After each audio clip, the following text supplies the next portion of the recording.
Meet Maxwell Slack. Max stepped off the polished linoleum floor and into the sterile, monochrome world of the psychology ward. His eyes flicked around the unfamiliar surroundings, taking in the glossy white walls and uncomfortable-looking furniture. He was just 13, a year into his teenage life, and yet he carried the weight of an unnatural desire to end his existence.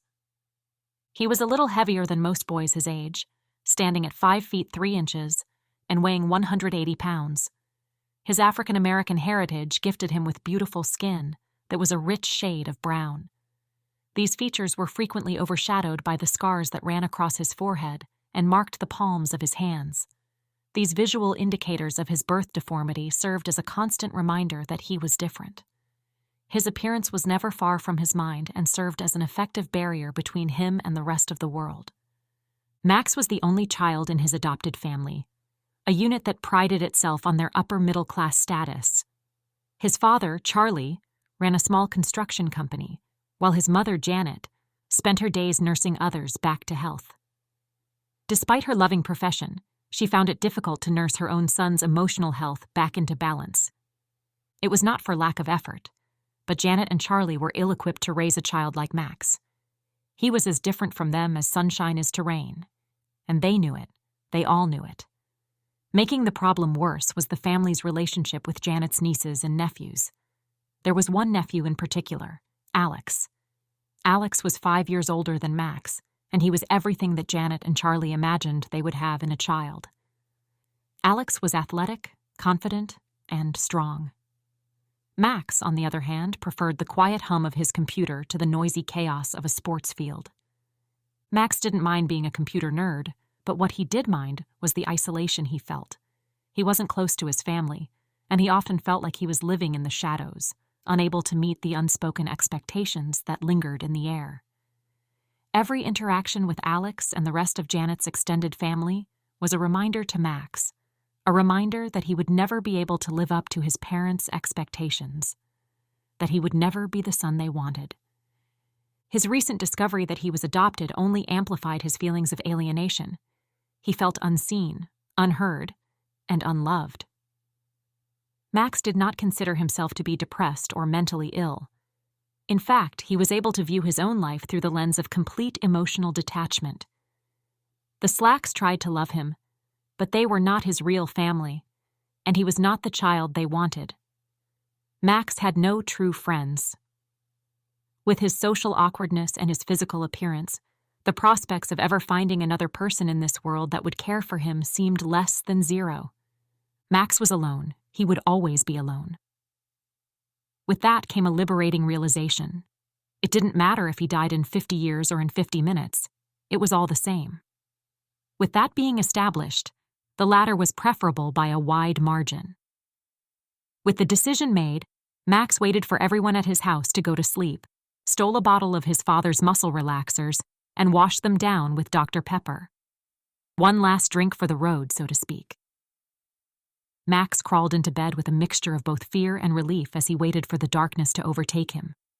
He wasn't sure what would happen next. He hoped to awaken in another world, full of new possibilities and free of the struggles that confined him in this one. At the very least, he hoped that he could finally find peace. However, his suicide attempt was an unfortunate failure. That failure brought him here, to this cold, impersonal room. Max had not accounted for his mother's medical skills. While Max wasn't the child she dreamed of, he was the child she had, and she wasn't going to let him die on her watch. Max knew he was here because he needed help, but he wasn't sure if help was what he wanted. All he wanted was to be seen and to be loved for who he was. But that seemed like a distant dream, one that was slipping further away with each passing day. Now Max had a new world to contend with, new buildings, new people, and new challenges. As Max settled into his new reality, he knew he had a long journey ahead. For now, Max just needed to survive each passing moment, each passing day. And so, he took a deep breath, preparing himself for the daunting path that lay ahead. Next up, group therapy. Oh joy. Meet Nancy Royale.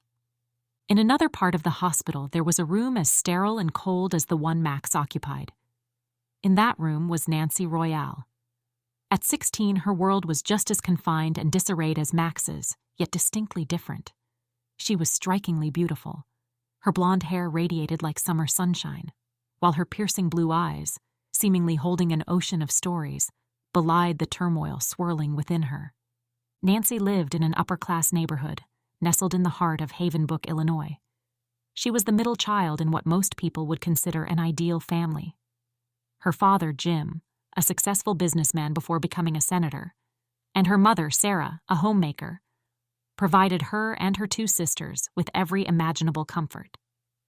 Yet, a darker undercurrent ran beneath the surface of their seemingly picture-perfect life. 3 years ago, Nancy's world had come crashing down when she was kidnapped on the way home from a friend's house. A quick police response had saved her life, but not before her attackers had taken something that she could never get back. That single event had stripped her of her childhood and innocence, pushing her into an early, turbulent adolescence. Despite the trauma, Nancy was a fighter. In the wake of the attack, she had transformed her vulnerability into strength, relentlessly training in various forms of self-defense. At 5 feet 7 inches, her athletic build, coupled with her newly minted black belt, made her an imposing figure. Yet her heart remained scarred and cloistered, unwilling to trust anyone. Recently, the pressure of her traumas led Nancy down a darker path. Experimenting with drugs and bouts of anxiety spiraled her into a nervous breakdown, resulting in her admission to the hospital. She found herself clashing with her parents, particularly her mother, unable to articulate her pain and struggling to grasp the threads of a life that once felt so safe.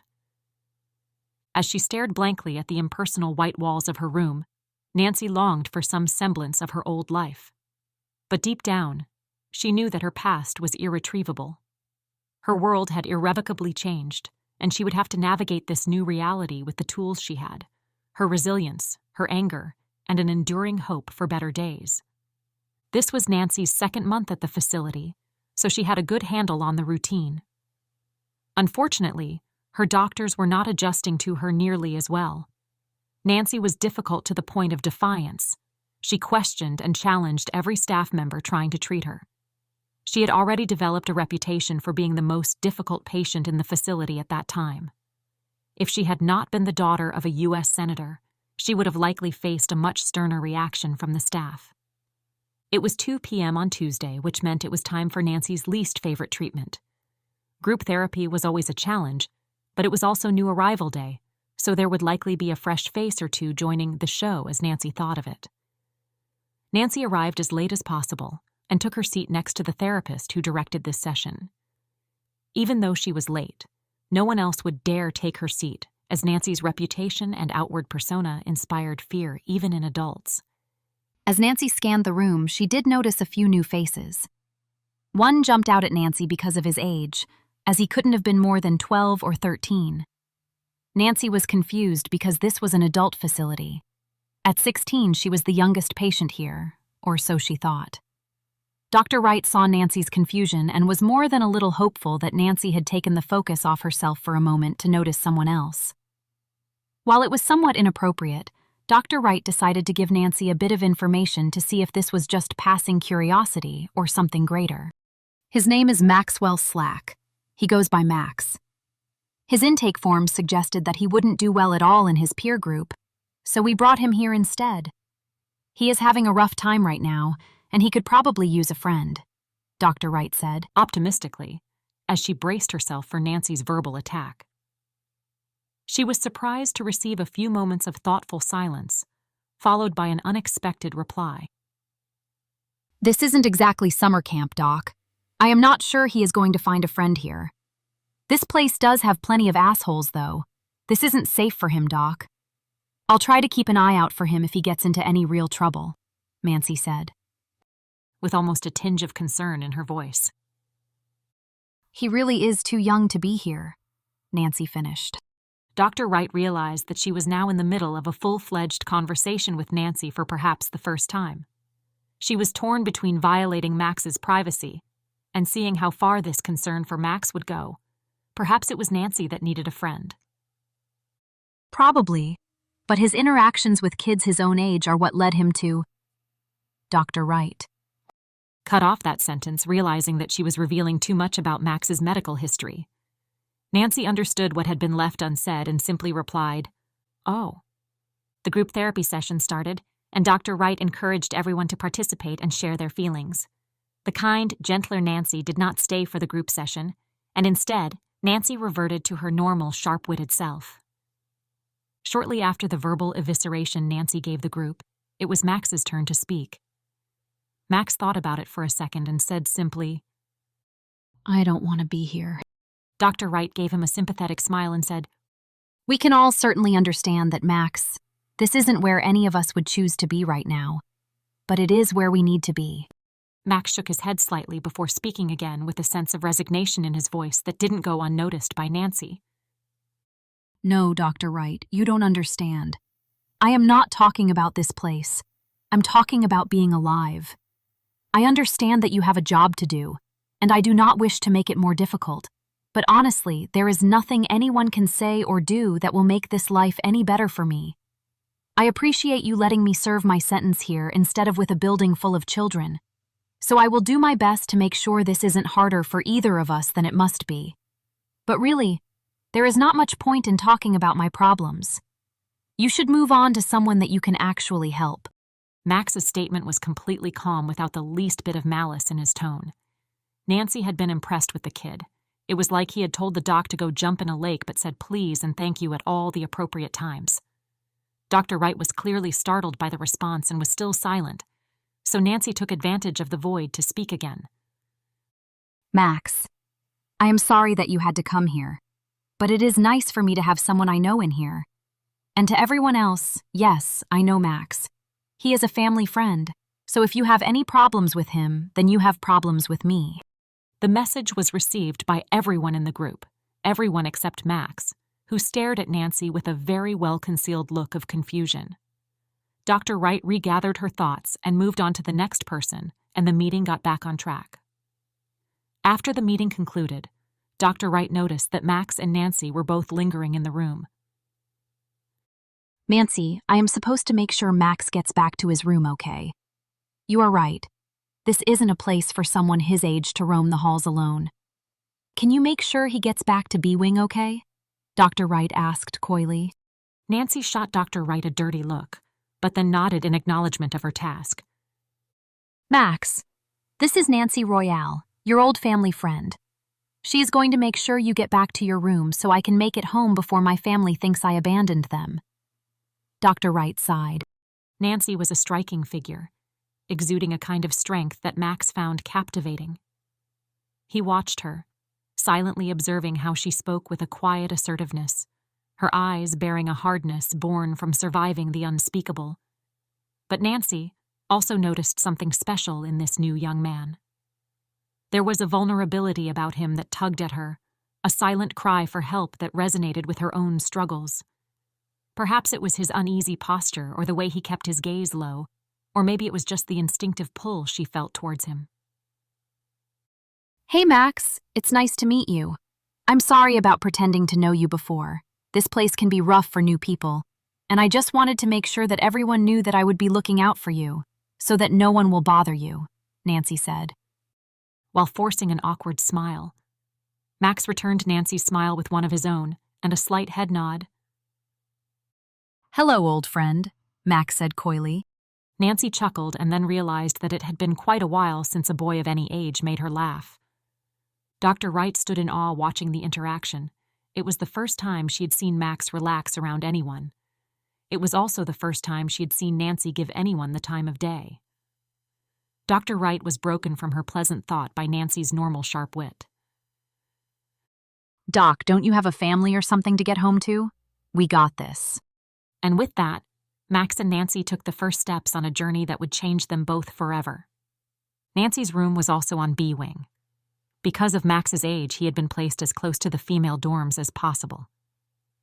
Security was always heaviest there, and the administration felt it was in everyone's best interest to keep someone Max's age as far away from the adult male patients as possible.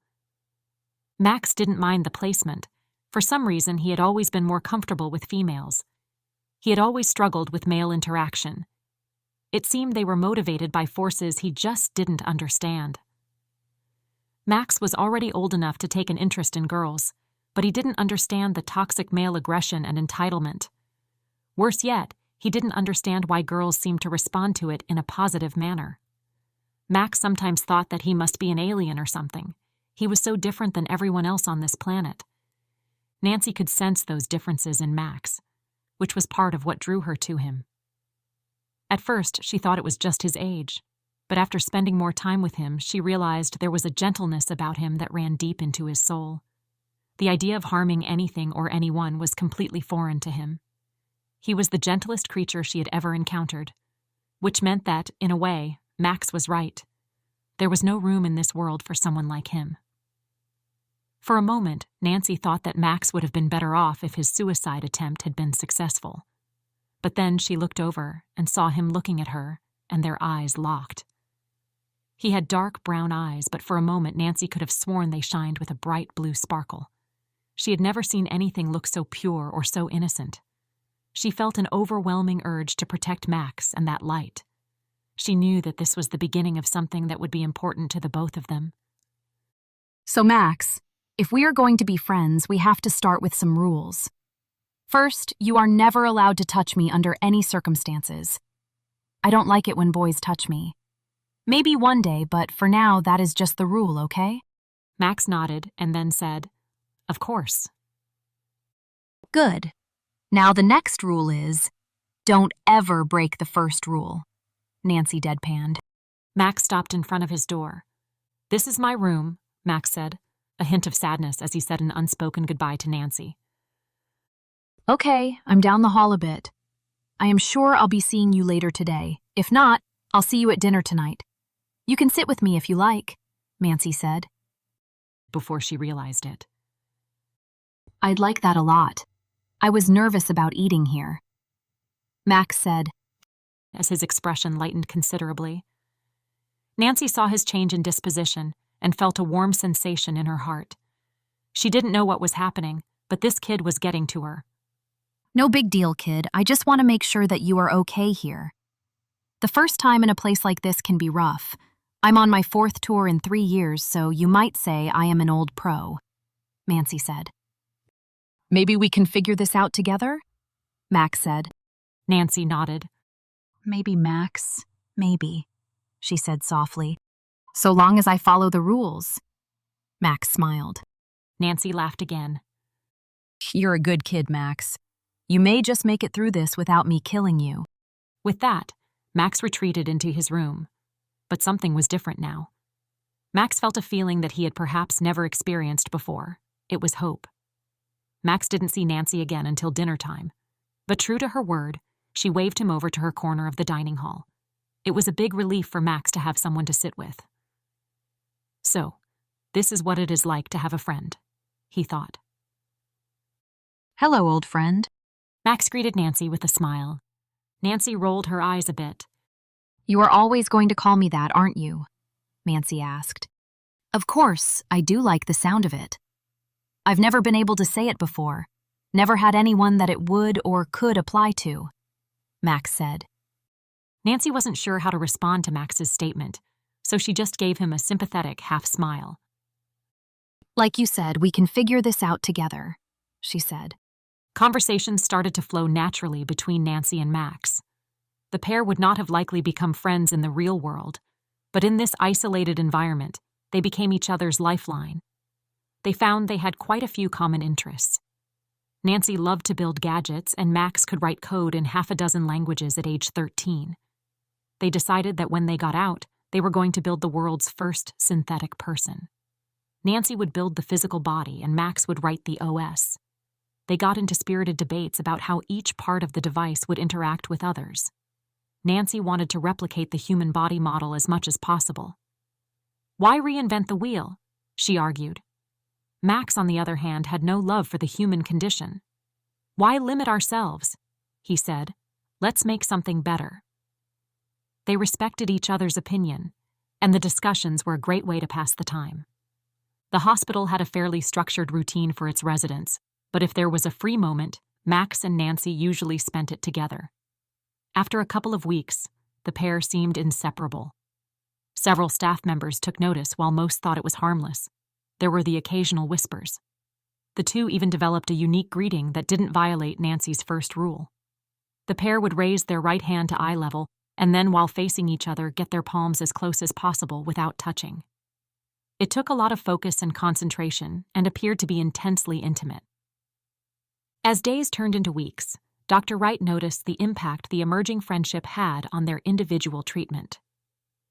Max was the only person brave enough to engage Nancy in group, nudging her to verbalize at least some of her thoughts and struggles. Nancy's presence gave Max a newfound confidence. He felt he could be seen and heard, and perhaps even understood.